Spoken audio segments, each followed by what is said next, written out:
So in this video, I'm just going to let you know 3 important questions to ask a K-Laser sales rep or dealer when you speak to them. The reason I'm making this video is K-Laser is the biggest seller of therapy lasers in several different modalities or several different uh, types of professions, from podiatry to chiropractic, that type of thing, physical therapy.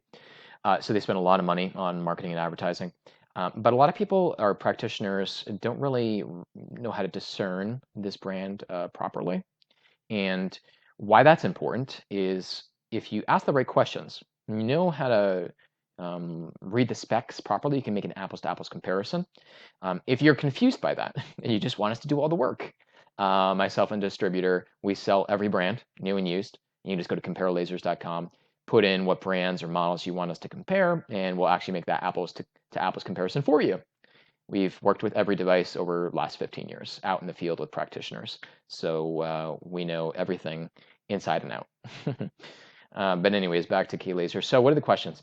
Now, I'm doing this updated video for K-Laser because they just started with these new platinum models. They basically just did a workover, added a few new software features, changed the casing on it, because they basically have a new manufacturer that is making their lasers. So these are the key questions, and this is how you calculate the value. Now, in my personal opinion, I think that the cost per watt, which is something you want to learn to calculate when you have the right specs, is a little higher than it is with other brands. So that is one way of calculating the value of what you're really getting. So how do you calculate cost per watt? You would take the total watts, 24 watts, for example. Then you would calculate something they don't tell you about, unless it might be in one of their newer manuals. Some companies are not, as open to telling you that spec because then you can actually do some calculations. But you'd want to know the duty cycle. The duty cycle is what it's called. So one of the questions is, I see it's 24 watts. What is the duty cycle of the Platinum 4, okay, for example, if we were trying to look that up. Now, the duty cycle, if you don't know what that is, probably better if I have a diagram. And if you just go on Google Images and you type in light duty cycle, laser duty cycle, power duty cycle, you'll basically see a wave that's a square wave. And what that has to do with is the output of the light, okay? And what that means is if it's, let's say, a 50% duty cycle, that means that the laser will stay turned on for a period of time, and then half the time it'll spend off. So half the time the laser's turned on, shining energy, half the time it's off. Interesting, right? And there's another brand out there that's like 75%, and some brands are 100%. That means it stays on the whole time. Now, what's a little confusing is that people or practitioners will have heard the term pulsing, which is also related to how long a laser turns on and off, or how fast it goes turning on and off. But duty cycle is not as well understood, and yet it's much more important in some respects in calculating the cost per watt, but also just the therapeutic efficacy of the device and how it compares to another device or model. So if this K-Laser, so K-Laser is 50% duty cycle, okay? And there's reasons for that, and mainly because, at least with the original manufacturer, that manufacturer was using component grades, optronics and spectropics in here, that are more suited for aesthetic applications, so like dental or skin, and not for like these long-term, long treatment time, musculoskeletal, high volume of patient sort of practices. And so one way of being able to keep the internal components from overheating as much is you only keep the laser on half the time. Pretty simple, right?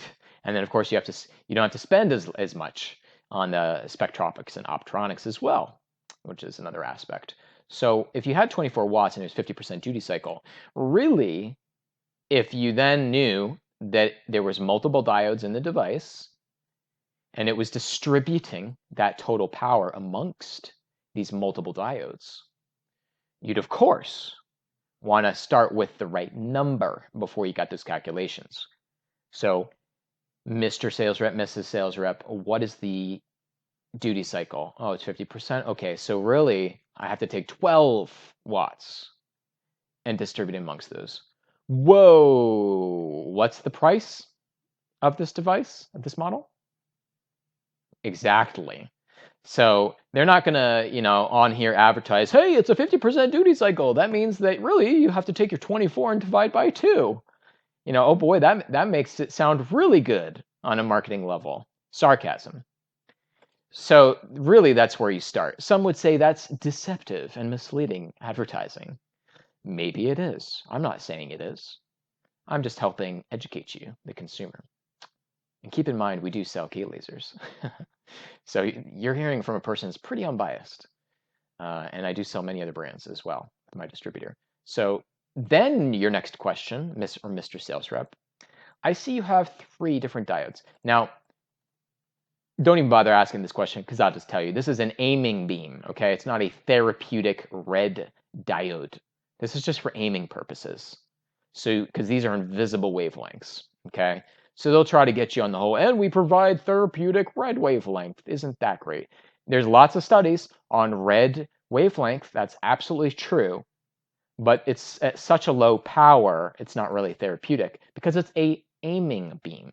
That's why it's low power. And other devices and brands out there have aiming beams as well. And they're perfectly fine with saying it's an aiming beam, so you can actually see what you're doing.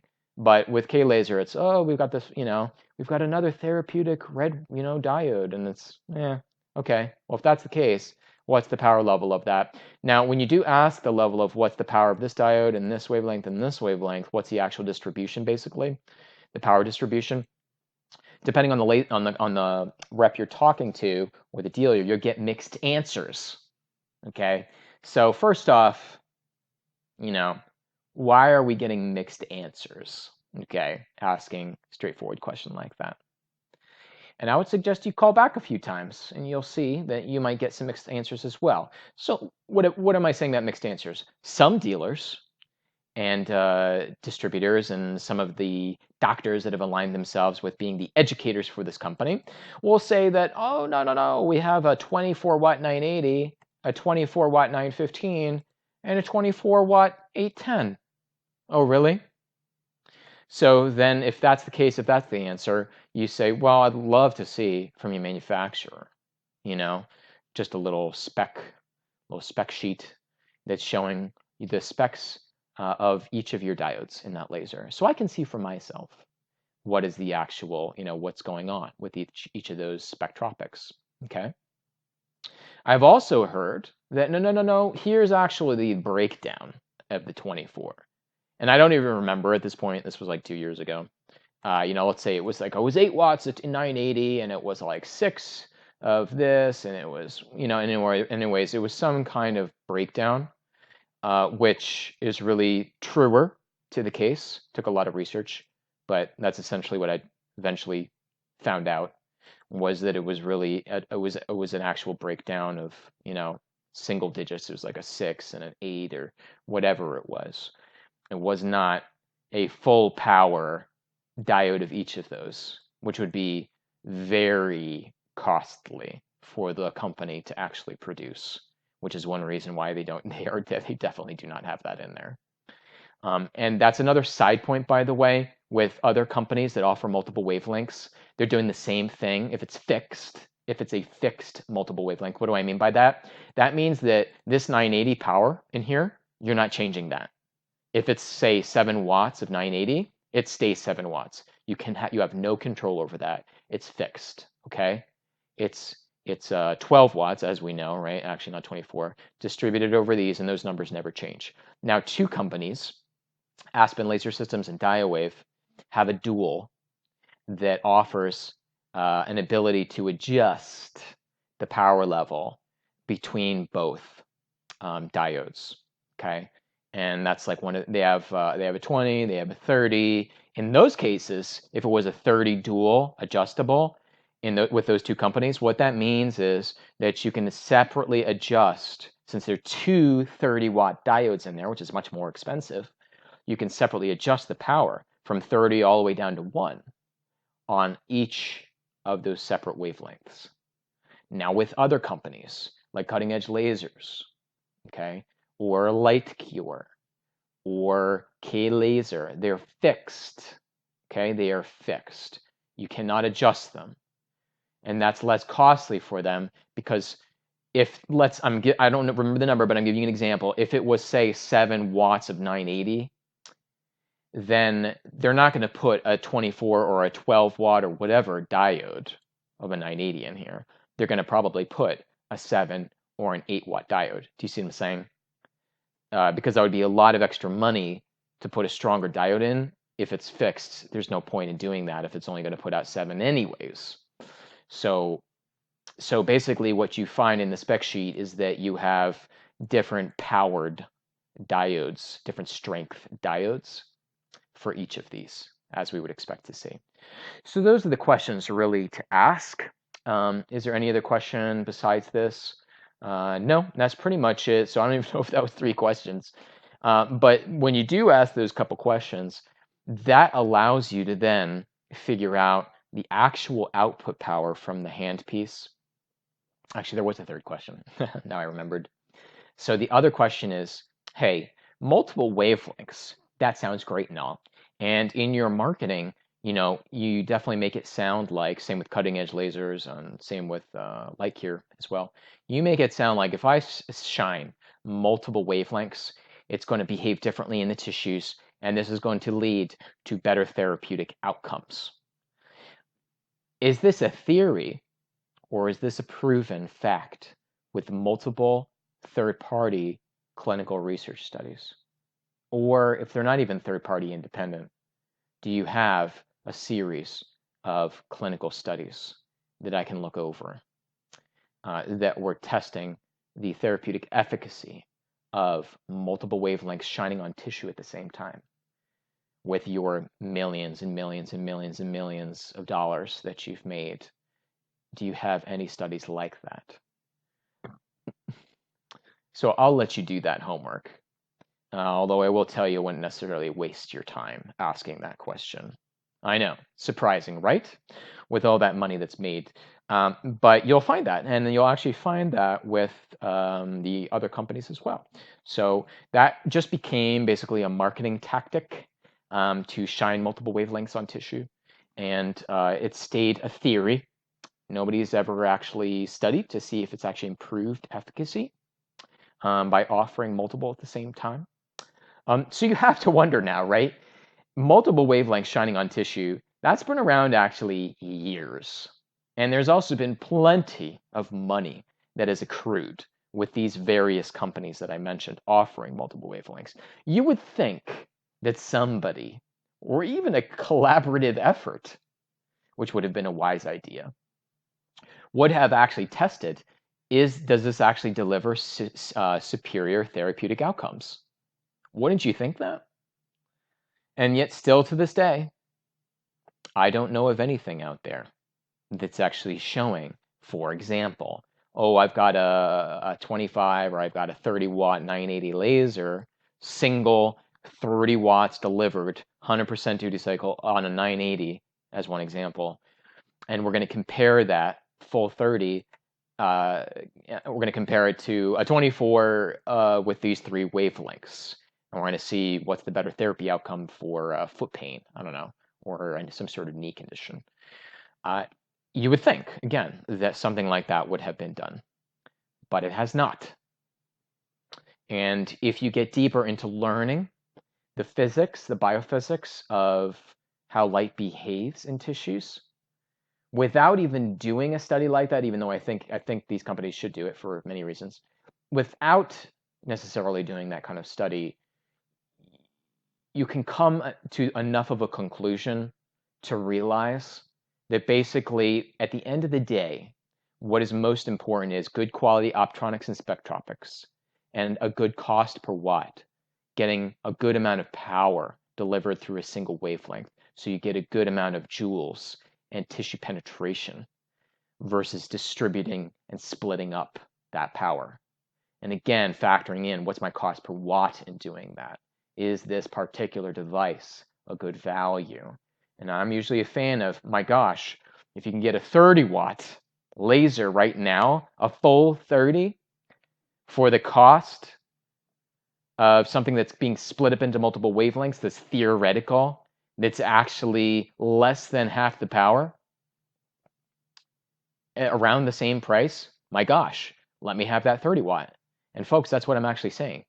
Those couple brands do exist. There are really good values out there, but you have to learn to read the specifications to figure out what's good, or talk to people that are doing that and can actually show you those comparisons. So when you have multiple wavelengths, this is the key piece. When you add a 980 diode shining on tissue plus a 915, okay, on tissue. Let's say, for sake of keeping this as simple, let's say that's a 10-watt diode and that's a 10-watt diode, okay? When you shine those both on your elbow, for example, that is not the same as a 20-watt continuous wave single wavelength. So that's not the same as a laser that's a 20 watts 915 delivering through a 20-watt diode shining on the same part of the body. Does that make sense? So a 10 of one wavelength plus a 10 of the other does not equal the same tissue effects, the same tissue properties as shining a laser that it has a 20-watt diode on a single, just one of those wavelengths. Does that make sense? Because if that makes sense to you, then what I'm helping point out is the fact that several of these companies are a little misleading with their concept of selling you a multi-wavelength laser, because that is part of the concept that they're trying to weave into their marketing, is that when you add 10 plus 10 or 10 plus 10 plus 5 or whatever the numbers are, that this somehow is the same or superior to a stronger beam coming through a higher wattage diode. It is not the same. They behave differently, okay? So yes, I am poking holes in 3 well-known laser companies, of which, again, you're hearing from an unbiased party, because if you call me up and you say, Alex, I want a K laser, or use one, or I want a light cure, or I want a cutting edge used, I'll say, okay, I think I could probably sell you a better value device that might be a little more therapeutic. But you know what? If you really want that device, I'll sell it to you. I have no problem selling you any of those devices. I'd be happy to sell the laser to you and make some money, okay? Through my distributor. That's the type of person you're talking to, okay? But at the same time, I'm completely no bullshit about this particular model or some of these other models. As you can tell from this video, this is not information that you can hear from the sales reps from any of those companies I just mentioned. And if you don't believe me, that's fine. You know what? Have a few conversations with them. And then after you do that and you're really confused and you hear some of the same sales tactics that I've just educated you about, come back to me. And we can have a real conversation, a no bullshit conversation. And we can help you compare these brands. And we can say, you know what? Whatever brand you end up buying from us, we'll offer satisfaction guarantee to ensure that you're happy with whatever you got. Do you know any other laser companies or distributors or dealers that have a satisfaction guarantee? I don't think so. So we're in business to keep long-term quality relationships with our clients, not to be shady, not to sell devices to a practitioner that doesn't fully understand what they are purchasing. That's what separates us apart. If you have any questions, fill out this form on comparelasers.com. You can contact me below on my other website as well in the YouTube description. You can leave some comments and questions as well on this video. That's fine too. Or you can just text us or call us at this number anytime, 7 days a week. We're easy to reach, and I think you'll be very refreshed in letting us help you navigate this confusing industry and get the best laser for your needs. Thanks for watching.